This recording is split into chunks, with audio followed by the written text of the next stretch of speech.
Bom dia a todos, queridos e queridas, companheiros e companheiras de jornada rumo à luz, rumo à ascensão espiritual e planetária. Tudo bem com vocês, meus queridos, minhas queridas? Então, vamos juntos agora novamente. Hoje é dia 25 de abril de 2024 e nós vamos juntos agora novamente dar continuidade à nossa jornada de libertação, cura e ascensão através dos ensinamentos de um curso em milagres, ok?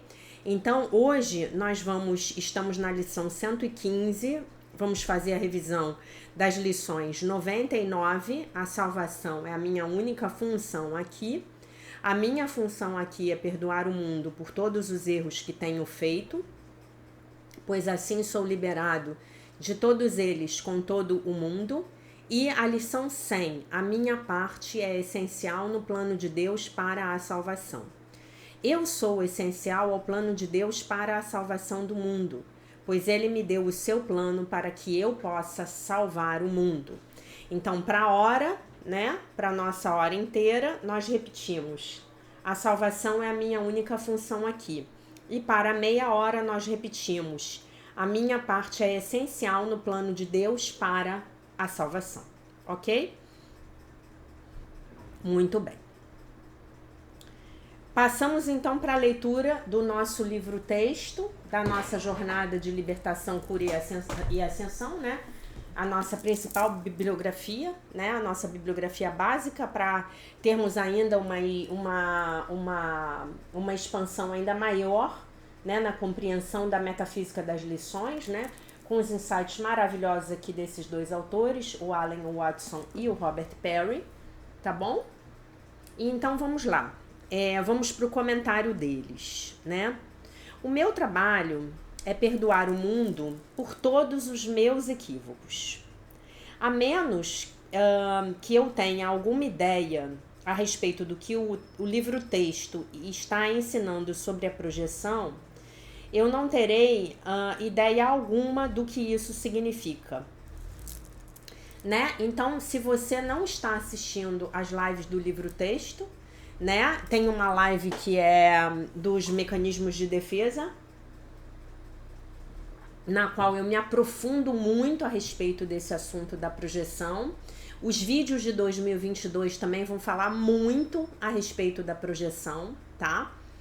Mas as lives do livro-texto, elas são fundamentais, todos os domingos à noite nós temos aula e você, se quiser as aulas, nós estamos agora, nesse próximo final de semana, nós vamos fazer o item 5.5, capítulo 5, item 5, E se você quiser ter acesso às lives anteriores, então você me envia um e-mail que eu disponibilizo elas para vocês, tá? Então ele diz assim: cada pecado que eu vejo do lado de fora no meu mundo, mesmo as coisas como terroristas dotados de bombas, é de alguma forma uma projeção de um julgamento que eu fiz ao meu próprio respeito. A minha relutância em perdoar qualquer coisa, ou ver isso como um chamado para o amor, que merece uma resposta de amor curador, de amor que cura, é um reflexo do grau no qual eu ainda não perdoei a mim mesmo, tá? A forma como eu percebo aquilo que está lá fora, entre aspas, pode ser modificada, alterada e transmogrifada. Esse transmogrifado aqui é um neologismo deles, que quer dizer assim, transformado como mágica, Saindo, deixando de ser a minha própria forma de pecado, pecado entre aspas, tá? De forma que eu não o reconheça. De fato,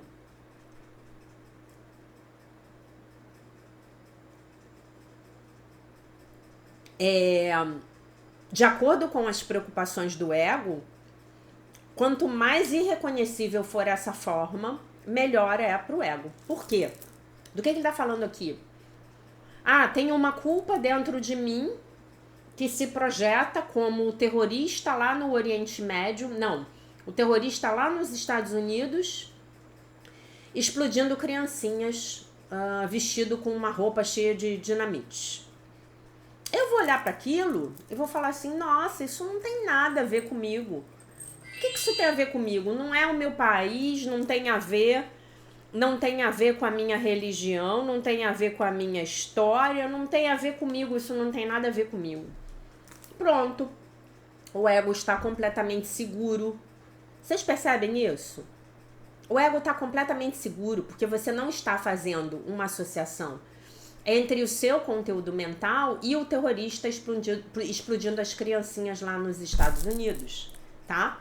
Então você continua na sua inconsciência, que é exatamente o lugar onde o seu ego quer que você fique.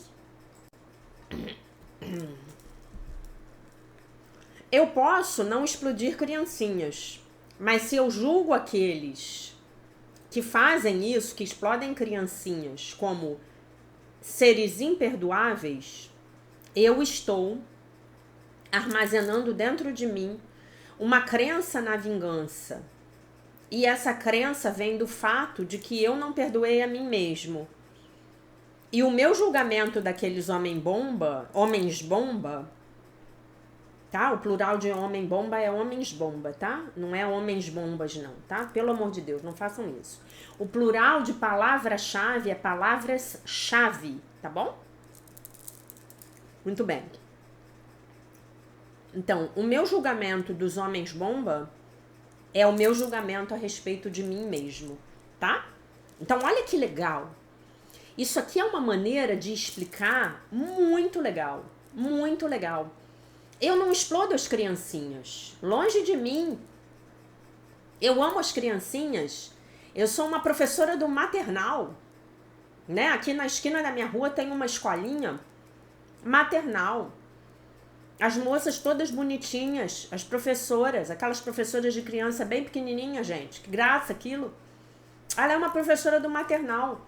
Mas ela liga a TV e vê o homem-bomba explodindo criancinhas lá nos Estados Unidos. Não, isso não tem nada a ver comigo. Eu sou uma professora do maternal. Imagina, eu sou uma pessoa ótima. Eu sou uma pessoa excelente, eu não faço mal pra ninguém. Porque eu estou testemunhando, mesmo que seja pela televisão, a criancinha sendo explodida lá nos Estados Unidos. Porque dentro de mim, aquele fato é uma projeção da minha culpa. E aí, eu muito diligentemente, eu falo assim, muito rapidamente eu falo assim, ah, esse seu fulano, nossa, não tem perdão para uma pessoa que explode criancinhas. Pronto, acabou. Ego em ação. Ego na veia. Vocês estão entendendo?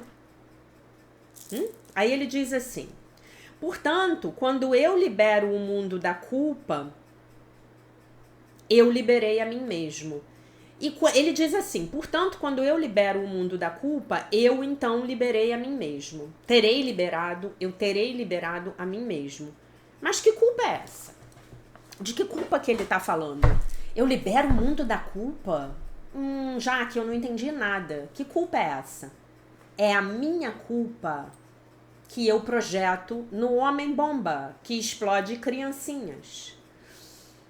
É a minha culpa devido à minha crença de que eu pequei e fui expulso do paraíso. Tá? Ok? Olha que legal. Não é o máximo? Essa é a minha culpa, já que eu não tenho culpa nenhuma. Eu sou uma pessoa que eu lido muito bem com as minhas questões. Eu já fiz 30 anos de psicoterapia. Não é isso que o curso nos diz. A culpa está no inconsciente. Se eu tô vendo fome, se eu tô vendo doença, se eu tô vendo guerra, se eu tô vendo conflito, se eu tô vendo morte, então tá aí esse mundo esculpido pela culpa, como diz o nosso sábio mestre, Dr. Kenneth Wapnick. Ok? ok? A culpa tá aí.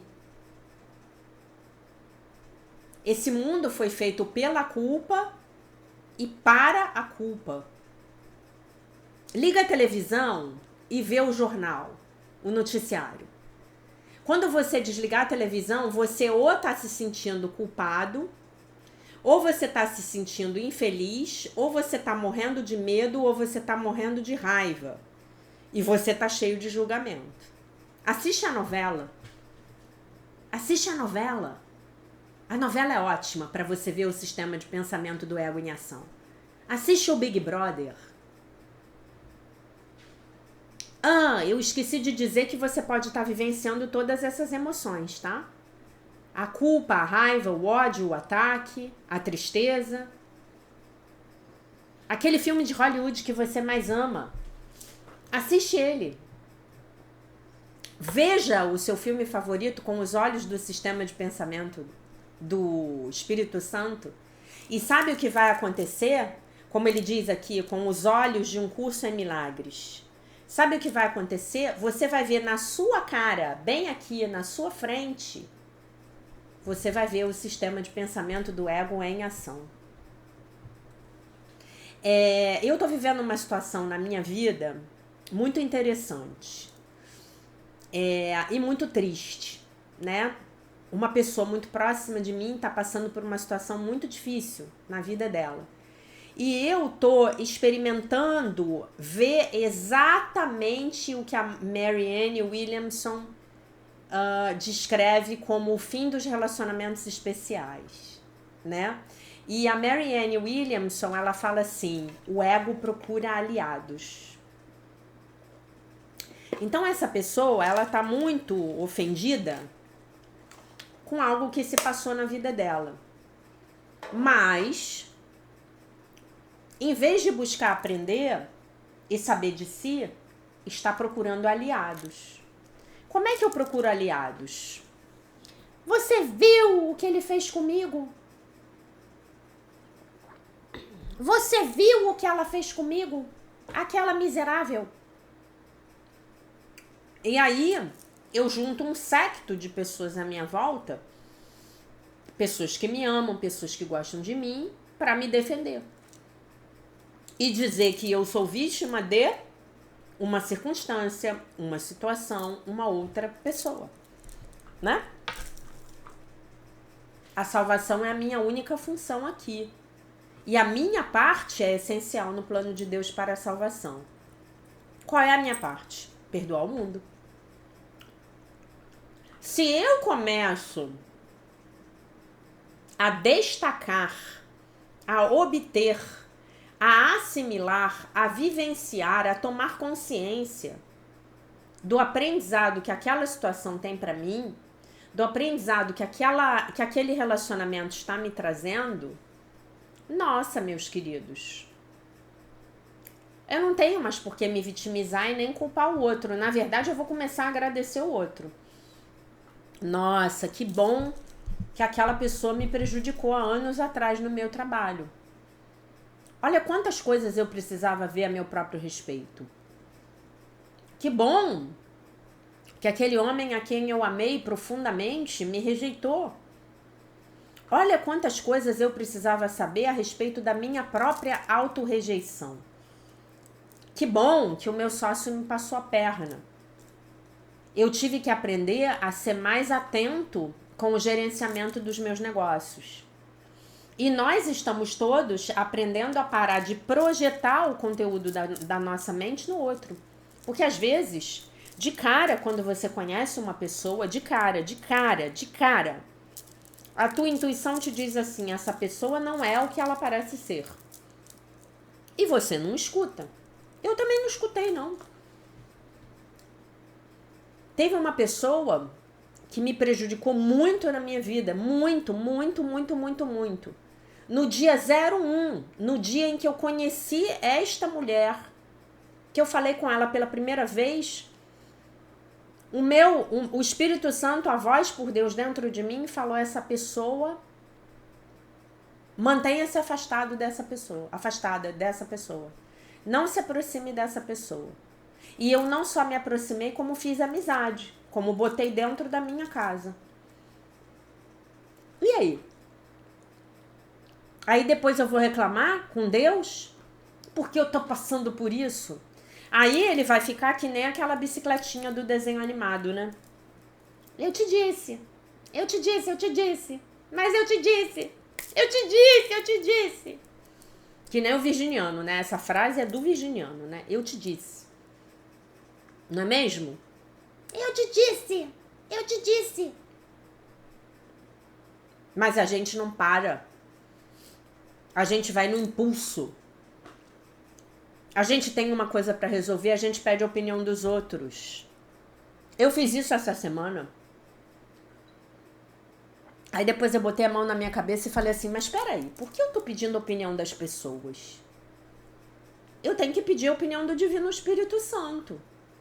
Aí eu fui lá, entrei em meditação. E a opinião, a orientação que eu recebi imediata, foi a oposta da orientação que eu estava recebendo das pessoas.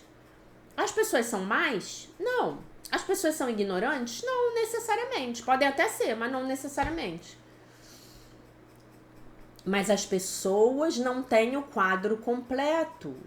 Não têm a visão inteira. Então, só quem pode julgar e me ajudar a discernir é a voz que fala por Deus dentro de mim. Ah, eu vou para Maceió no mês que vem passar férias. Tá. Eu não conheço Maceió, dizem que é lindo. Meu Divino Espírito Santo, me dá uma orientação. É para Maceió que eu devo ir passar minhas férias? Não é assim que a coisa funciona? É isso que nós estamos aprendendo aqui juntos, né? Aí ele diz assim: a minha única função é perdoar. Não ser um sucesso no mundo, não mudar nada, apenas perdoar. É apenas quando eu aceito a minha função que eu encontro uma paz interior real. Ao fazer isso, a minha parte no perdão, é essencial para o processo inteiro. Para que o mundo encontre a sua completa inocência, a sua completa ausência de culpa, eu preciso parar de projetar, de jogar a minha culpa sobre o mundo. Há pessoas à minha volta no dia de hoje que precisam ter a culpa retirada dos seus ombros. E eu as encontro para fazer exatamente isso. Fazer o quê? Retirar a culpa dos ombros dessas pessoas.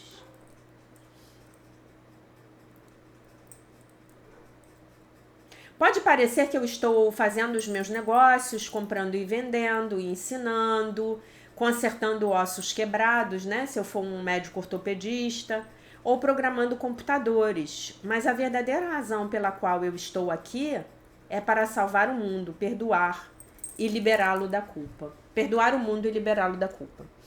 Tá? Essa semana me aconteceu uma coisa muito curiosa. Um aluno meu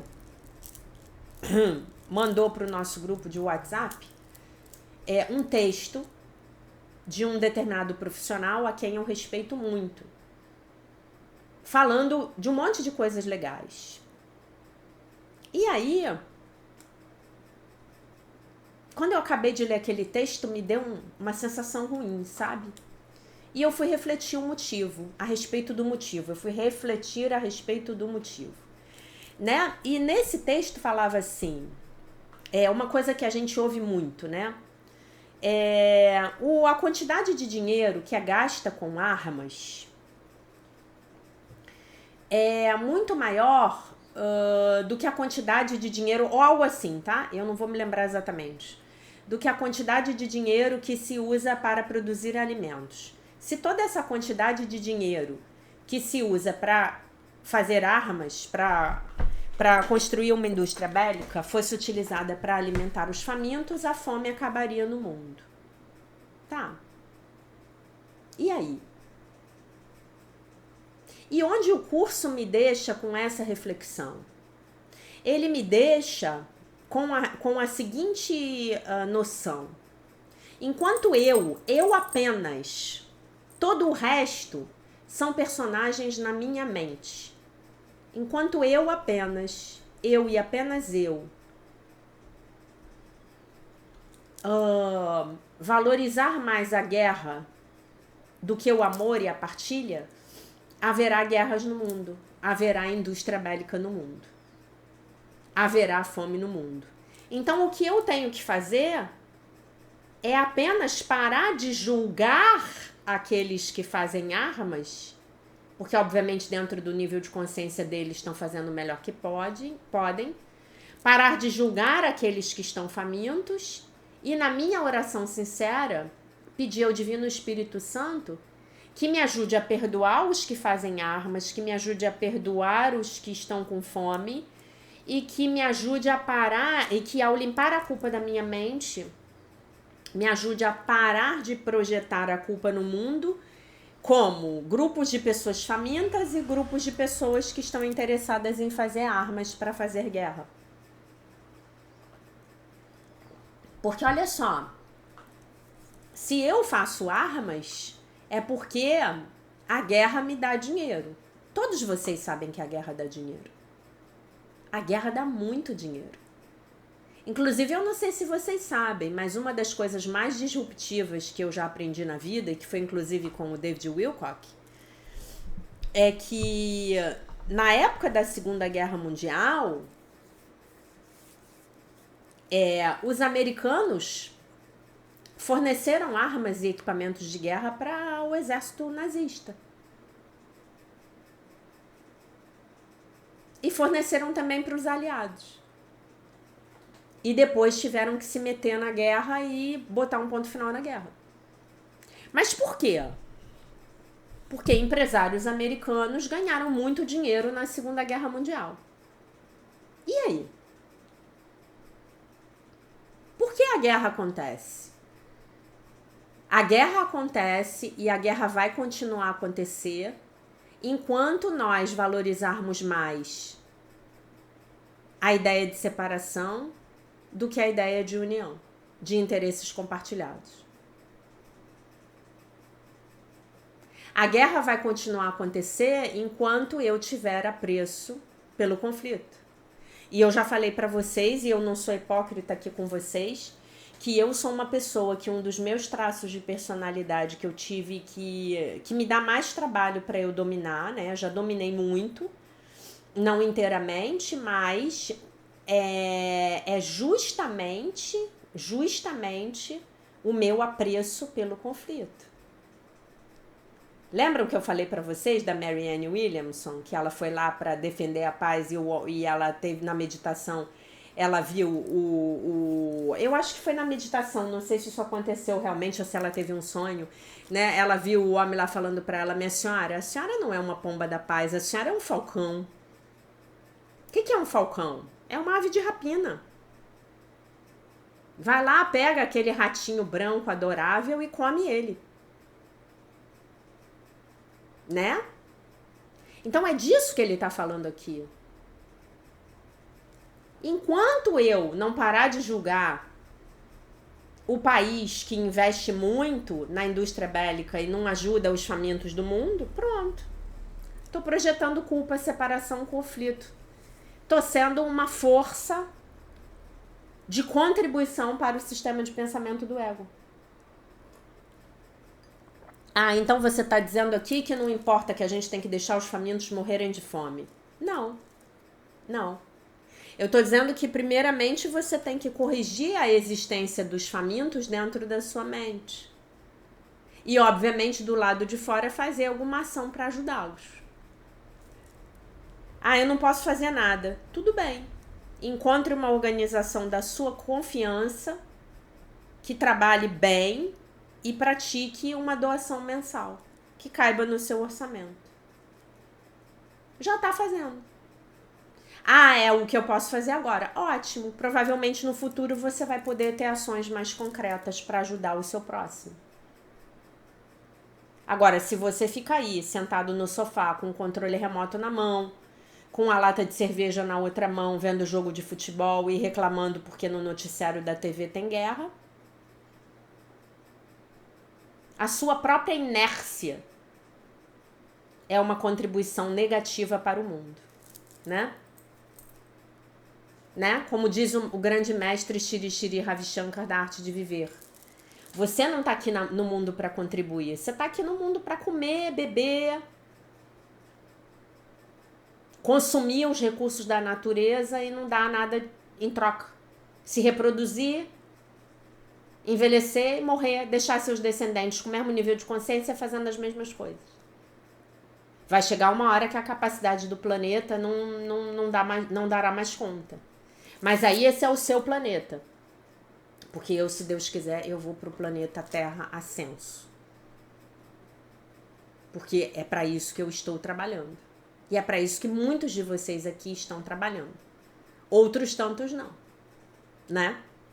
Bom, eu quero ler para vocês um texto muito interessante que eles colocaram na lição 111 e que não deu para eu ler, tá?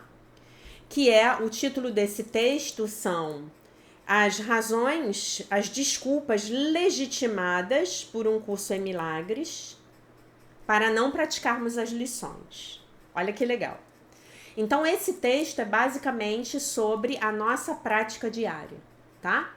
Se você, enfim, se você tá muito bem nessa prática diária, talvez você nem precise ouvir a leitura desse texto. Ou talvez você queira ouvir por curiosidade, né? Para saber as reflexões dele.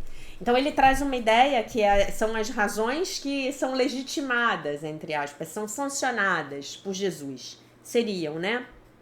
E aí ele diz assim, por que é que tão frequentemente nós perdemos os períodos de prática? Tô lendo isso para mim também, tá? Que o livro de exercícios nos pede para fazermos. Na minha experiência, muitos de nós irão responder essa questão com respostas aparentemente muito espirituais, tais como: eu estou no momento presente com o Espírito Santo, em vez de acorrentar a mim mesmo a um relógio. Talvez a razão espiritual mais frequentemente citada para não praticar as lições do jeito que nos é pedido é o ponto central do livro de exercícios é deixar tudo isso de lado e me perdoar. E perdoar a você mesmo. Tais declarações fazem soar como se, ao não fazermos a prática do livro de exercícios, nós estivéssemos habitando num sentido mais profundo e verdadeiramente fazendo o livro de exercícios. Tá? Esses sentimentos, por muito tempo, eles me incomodaram, né? Como estando em desacordo com as próprias declarações do livro de exercícios sobre os períodos de prática perdidos. Recentemente, entretanto, eu descobri 2 lugares no livro de exercícios que endereçam de forma específica esse fenômeno de nós inventarmos desculpas legitimadas pelo curso para não praticarmos. O primeiro local é a lição 9. Essa é uma das lições iniciais. Uma daquelas lições iniciais nas quais nós olhamos à nossa volta no quarto e aplicamos a ideia sobre qualquer coisa que os nossos olhos encontrem. Então, a lição nos exorta a não tentarmos a inclusão completa de tudo aquilo que está no quarto, mas, ao mesmo tempo, evitarmos exclusões específicas de objetos aos quais nós resistamos a aplicar a lição do dia. Então, a lição 9 diz... Aí eu vou ler aqui a lição 9. Eu vou ler o texto da lição 9. É só uma linha que ele está citando, mas vale a pena, tá?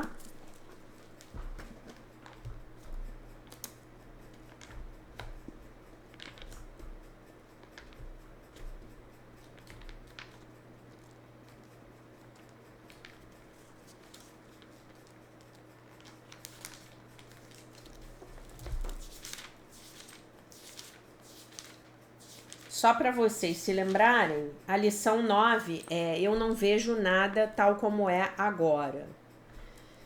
Aí ele vai citar uma frase do parágrafo 5.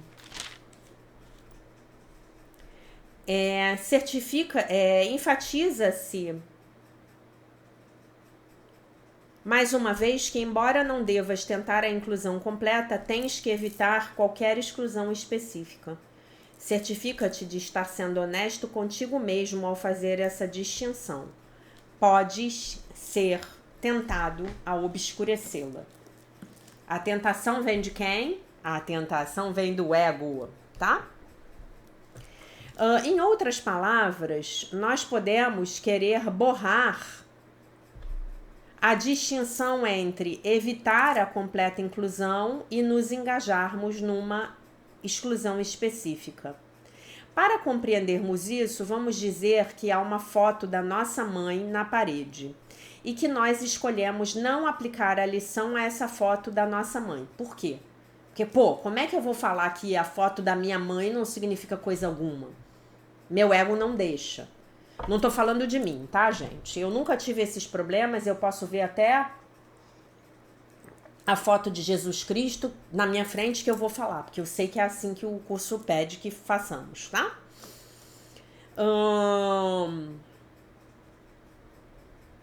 A real razão por trás da nossa escolha em fazermos a prática dessa forma é porque nós não queremos desafiar certas percepções do ego que nós temos.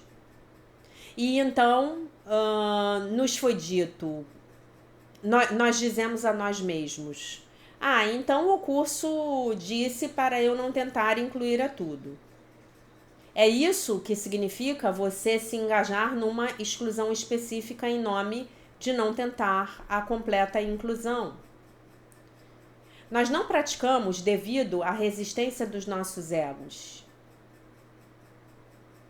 E então racionalizamos que nós não praticamos, porque o curso nos está dando essa permissão. O curso está nos permitindo não praticarmos do jeito que ele diz que nós temos que praticarmos. Gente, olha como o ego é insidioso. O ego é bom, né, gente? Quando a gente tá biruta com algum problema prático do nosso dia a dia, é que a gente vê realmente como o ego ele é bom em inventar história, né? O ego é um grande criador de casos, né? O mesmo padrão surge uma centena de lição depois na revisão 3. É onde nós estamos, tá? E aqui o curso nos diz que quando as circunstâncias não permitirem verdadeiramente, então nós não devemos tentar fazer a nossa prática da hora. Ele até diz que o nosso progresso espiritual não será prejudicado por perdermos o período de prática. Mas então ele fala sobre outro tipo de situação, na qual nós realmente poderíamos fazer a nossa prática da hora, mas nós não estamos muito afim de fazer a prática. E então nós perdemos o período da prática e, como nos foi dito, isso vai impedir o nosso progresso espiritual. E então nos chega esse importante conselho, que é justamente o conselho da lição 111, onde ele colocou esse belo texto aqui para nos ajudar, tá? E aí eu vou ler para vocês. Eu não li no dia da lição 111, porque a gente tinha outras coisas para fazer, tá bom? Então, na lição 111, que é a imediatamente anterior ao início da terceira revisão, ele diz pra gente assim: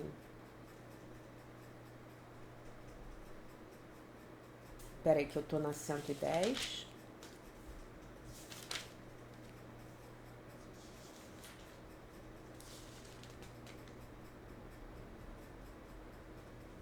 Na introdução, perdão. Mas o aprendizado será prejudicado se pulares um período de prática por não estares disposto a dedicar a isso o tempo que se pede que deis. Não te enganes a esse respeito. A falta de disponibilidade pode estar cuidadosamente escondida por trás de um disfarce feito de situações que não podes controlar. Aprende a distinguir as situações pouco favoráveis para a tua prática daquelas que estabeleces para manter uma camuflagem para a tua falta de disponibilidade. Nesse caso, nós simplesmente não queremos fazer o nosso período de prática, e tudo bem. Então, o melhor que a gente faz é admitir que a gente não quer fazer o nosso período de prática e levar esse desejo de não praticar à luz do Espírito Santo, tá? Você prefere gastar o seu tempo fazendo alguma outra coisa. Mas então você diz a si mesmo que você não está praticando porque você está muito ocupado ou porque você está numa conversa. E uma vez que o curso disse para você que você não tem que praticar sob tais circunstâncias, você está declarando que a sua falta de prática cai na categoria de uma desculpa sancionada, legitimada pelo texto do curso. Danadinho você, né? Essas duas passagens são fantasticamente paralelas, mas elas têm em comum o seguinte cenário. Há duas categorias. Não praticar devido à falta de disponibilidade. E a 2, não praticar porque nesse caso em particular, o curso permite que você não pratique. Você precisa carinhosa e honestamente distinguir entre essas categorias. Em vez disso, entretanto, você diz a si mesmo que um exemplo da categoria número 1, não praticar devido à falta de disponibilidade, é realmente um exemplo da categoria número 2, não praticar, porque nesse caso em particular, o curso está desculpando você, está te dando essa permissão. Ao fazer isso, você está sendo desonesto consigo mesmo. Você está escondendo a sua indisponibilidade por trás de uma fachada de legitimidade. O ego é muito bom. O ego é tão bom quanto o Espírito Santo. Tá? O sistema de pensamento do ego é tão bom quanto o do Divino Espírito Santo. Acredita em mim. Só que um é certo e o outro é errado. Tá bom? É sensacional como essas duas passagens são paralelas, não é verdade? Também é sensacional o quão bem o autor do curso sabe disso. Jesus também é um danadinho, né? Se o ego é um danadinho, Jesus é mais danadinho ainda. Nós não enganamos Jesus por nenhum minuto. Ele vê diretamente através das nossas desculpas. Eu tô me sentindo muito mal, tá? Lendo esse texto. Só para vocês não acharem que vocês estão se sentindo mal sozinhos. Eu li esse texto no dia da lição 111. Eu já me senti um bocado mal. Eu falei, eu tenho que ler isso para os meus alunos. Até como um ato de auto-honestidade, tá? E eu estou me sentindo muito mal lendo para vocês agora. Tá? E enquanto nós estamos sob essa penetrante luz do seu olhar calmo, talvez nós devêssemos estar disponíveis para olhar para nós mesmos com a mesma objetividade. Vamos então perguntar a nós mesmos: o quanto nós estamos fazendo aquilo sobre o que Jesus está falando aqui? O quanto nós escolhemos não praticar devido à nossa indisponibilidade, mas então colocamos algum verniz justificável sobre isso? Nós até mesmo podemos ter colocado uma capa de santidade sobre isso? Fizemos da nossa falta de prática um sinal de que nós realmente estamos praticando? Não praticar não é um pecado. Amém. Não praticar não vai fazer com que Deus fique zangado conosco. Não praticar vai apenas nos privar dos benefícios das nossas práticas. Então, quanto mais eu puder encarar quanto mais nós pudermos encarar a nossa recusa em praticar pelo que ela é, isto é, pela recusa em praticar, pela indisponibilidade em praticarmos, pelo nosso esquecimento, quão mais nós poderemos remediar essa recusa e nos voltarmos a experienciar esses benefícios que obtemos com a prática, tá? Então esse é um texto de reflexão. Por que que eu achei que esse texto ele tem a ver com uma jornada de libertação, cura e ascensão? Porque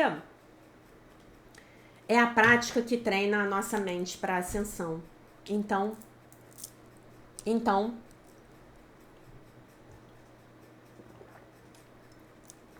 temos que efetivamente ser honestos ao olharmos para as razões pelas quais nós não estamos praticando.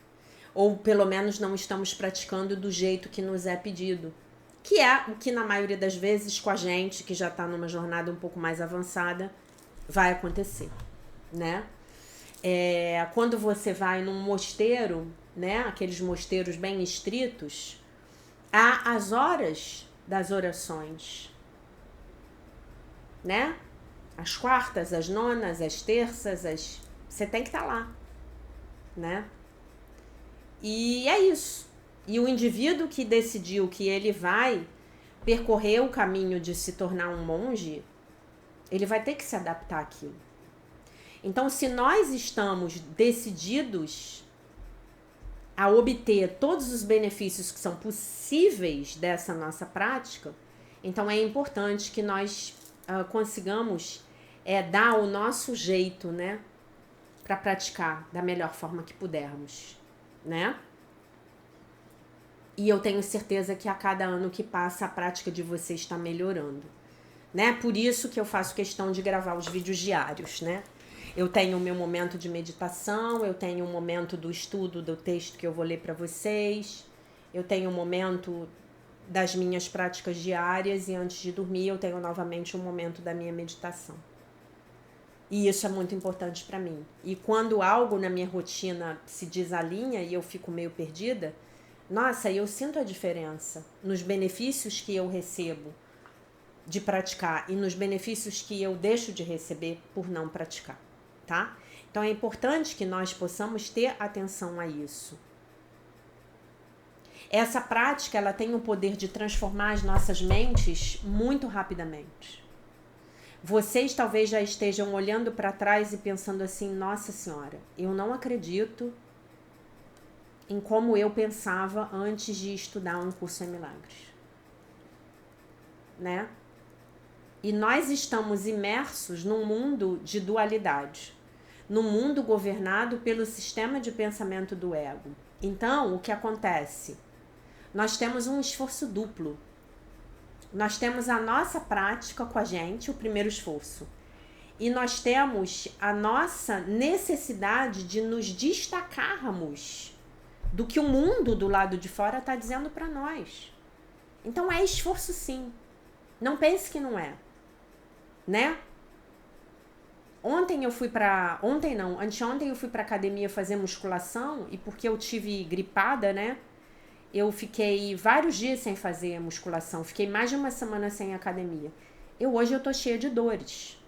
Ok, é assim que a coisa funciona. É que nem ir pra academia, gente.